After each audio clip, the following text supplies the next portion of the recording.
व्यासपीठावर उपस्थित असलेले सर्व मान्यवर आणि आजच्या या कार्यक्रमात उपस्थित असणारे आपण सर्व बंधू भगिनींनो, सियावर प्रभु रामचंद्र की, राम भक्त हनुमान की, छत्रपति शिवाजी महाराज की, भारत माता की जय, शिवाजी जय, भवानी जय शिवाजी। आपण ज्या आवाजामध्ये आता घोषणा देत आहात त्याच आवाजातल्या घोषणा अयोध्येमध्ये 1990 मध्ये दुमदुमत होत्या। श्रीरामाचा उद्घोष अशाच पद्धतीने मोठ्या आवाजात लाखो लोक, लाखो कारसेवक, राष्ट्रभक्त हे अयोध्येमध्ये करत होते। आणि हे सगळं करत असताना आता आपल्या समोर जी काही परिस्थिती आहे त्याहीपेक्षा विपरीत परिस्थिती ही अयोध्येमध्ये 1990 मध्ये होती। 90च्या कारसेवेमध्ये अयोध्येमध्ये एका अर्थाने मोगलाईचाच वारसा चालवणाऱ्या मुलायम सिंगाचं राज्य होतं आणि प्रभू रामचंद्राचं मंदिर कोणत्याही परिस्थितीत उभं राहू देणार नाही ही जी मोगलाईंची इच्छा होती, त्या इच्छेचं प्रतीक असणारं मुलायम सिंग यादवने म्हटलं होतं की या ठिकाणी एकही कारसेवक हा पोचणार नाही आणि जी विवादित वास्तू आहे त्या ठिकाणी कारसेवा घडणार नाही। त्यासाठी त्याने चंगई बांधले होते। मुख्यमंत्री असल्या कारणाने सुरक्षा यंत्रणेचा पुरेपूर वापर करण्याचा प्रयत्न त्यांनी केलेला होता। 200 किलोमीटरच्या बाहेर वाहनं थांबवली जात होती, रेल्वे गाड्या सुद्धा बंद होत्या आणि त्यामुळे तो जे म्हणत होता, मुलायम सिंग जे म्हणत होते ते कदाचित घडू शकेल असं बाहेर असलेल्या सगळ्यांना वाटत होतं। मगाशी डॉक्टरांनी जे सांगितलं की त्या ठिकाणी चीटपाखरूही उडू शकणार नाही असं मुलायम सिंगांचं वक्तव्य होतं।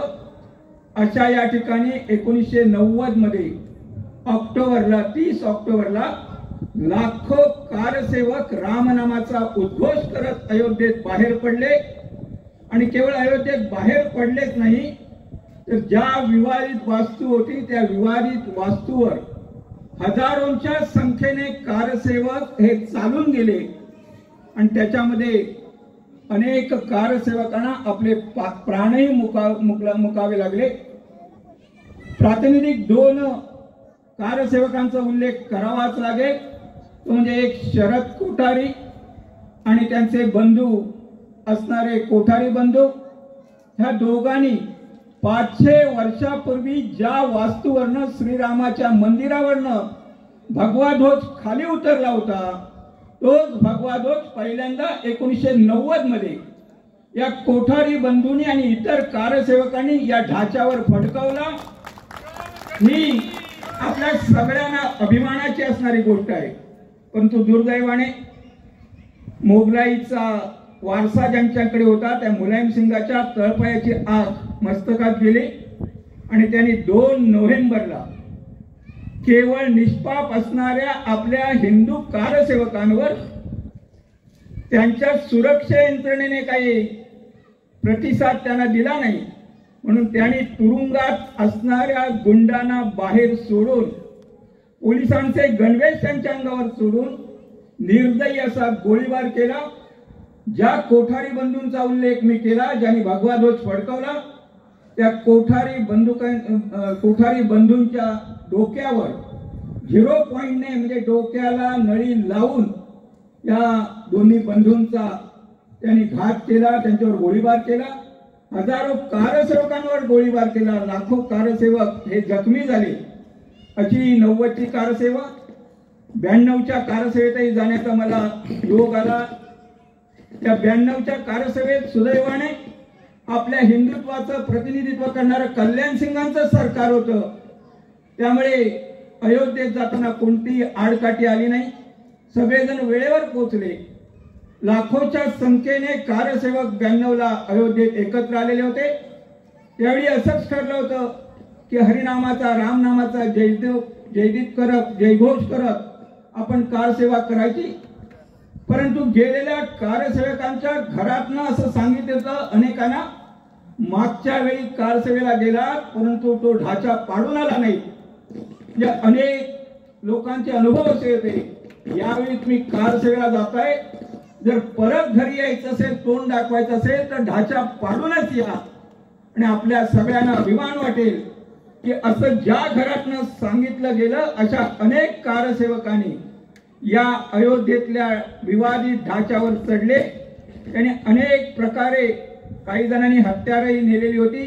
अशा हत्यारांचा वापर करून काही जणांनी ज्या मुलांसिंगाने हा ढाचा वाचवण्यासाठी जी कुंपणं केली होती त्याचे पाईप तोडून हा ढाचा त्यावेळी पाडला. त्याच्यातही दुर्दैवाने आपले हजारो कारसेवक हे हौतात्म्य पत्करावं लागलं. कारण हा सगळा ढाचा पाडत असताना वरती कारसेवक होते, खालूनही तो पाडण्याचा प्रयत्न करत होते. अशा वेळी तो ढाचा हा पाडला गेला. आपल्याला माहिती आहे, कोणतंही मंदिर बांधायचं असेल, मंदिराचं पुनर्निर्माण करायचं असेल तर जुनी वास्तू ही पाडावीच लागते. आणि म्हणून अनेक 500 वर्ष हे आपल्याला असं वाटत होतं, ज्या बाबराने आक्रमण करून आपलं मंदिर तोडलं आहे त्या ठिकाणी मंदिर निर्माण करायचं असेल तर विवादित असणारी वास्तू ही हटवली पाहिजे. आपण सगळ्या प्रकारे प्रयत्न करत होतो. म्हणजे राजेशाहींकडे, त्यावेळेच्या सत्ताधाऱ्यांकडे प्रयत्न करत होतो. त्या आपण कोर्टामध्ये आपण धाव घेतली होती. या सगळ्यामध्ये विलंब होत होता. आणि या विलंबातनं आपल्या 1992च्या कारसेवेतनं हा ढाचा जो उद्ध्वस्त झाला, हा खरं म्हणजे पुढच्या न्यायालयाला दिशा देणारा सर्वात मोठा अशा प्रकारची घटना आहे. आणि अशा या घटनेतनं 77 वर्षाच्या या संघर्षामध्ये लाखो लोकांचे बळी गेले आहेत. आणि या बलिदानातनं आपल्याला सगळ्यांना जे आता भव्य दिव्य राम मंदिर की ज्याचा उदो संपूर्ण जगभर होतोय, असं राम मंदिर उभं राहिलेलं दिसतं. आपल्या सुदैवानं मोदींचं सरकार आल्यानंतर अनेक स्वप्न आपली होती. त्याच्यातलं 370 कलम दूर झालं पाहिजे हे स्वप्न होतं, ते दूर झालंय. भव्य राम मंदिर उभं राहिलं पाहिजे हे आपलं स्वप्न होतं, तेही दूर झालंय. पुढच्या काळामध्ये आपलं स्वप्न आहे की हे आपला जो अखंड भारत आहे तो अखंड भारत आपण निर्माण करणार आहोत. माझ्या आयुष्यामध्ये 2 घटना ज्या स्वप्नवत वाटत होत्या त्या पूर्ण झाल्या. आणि मला खात्री आहे की तिसरी अखंड भारताची असणारी जी काही स्वप्न आहे ते माझ्या आयुष्यामध्येच पूर्ण झालेलं मी पाहणार आहे असा आशावाद हा माझ्या मनामध्ये आहे. यासाठी आपल्या सारख्या गावोगावी असणाऱ्या सगळ्या नागरिकांमध्ये राष्ट्रतेज, हिंदुत्वाचं तेज हे जागृत राहिलं पाहिजे. आणि हे जागृत ठेवण्याचं काम ज्या महापुरुषाने 1925 मध्ये आपल्याला एक तंत्र दिलं. खरं म्हणजे आपली संस्कृती अनेक ऋषी मुनींनी, अनेक महापुरुषांनी आपल्याला सांगितली, परंतु या सगळ्यामध्ये आपल्यावर होणारे जे अधःपतन आहे समाजाचं, ते समाजातलं अधःपतन थांबवायचं असेल तर आपल्याला सर्वांना संघटित झालं पाहिजे. आणि त्याच्यासाठी एक तंत्र दिलं. ते तंत्र होतं 1925 साली डॉक्टर हेडगेवारांनी दिलेलं तंत्र. ते म्हणजे राष्ट्रीय स्वयंसेवक संघाची केवळ 8-10 मुले खेळणारी ती शाखा. अशा शाखेतनच लाखो युवकांच्या मनात एक राष्ट्रतेज निर्माण होत गेलं. आणि या राष्ट्रतेजातनं त्याच्या सभोवताली असणाऱ्या हिंदू समाजात पुन्हा एकदा प्रखर राष्ट्रवाद निर्माण झाला.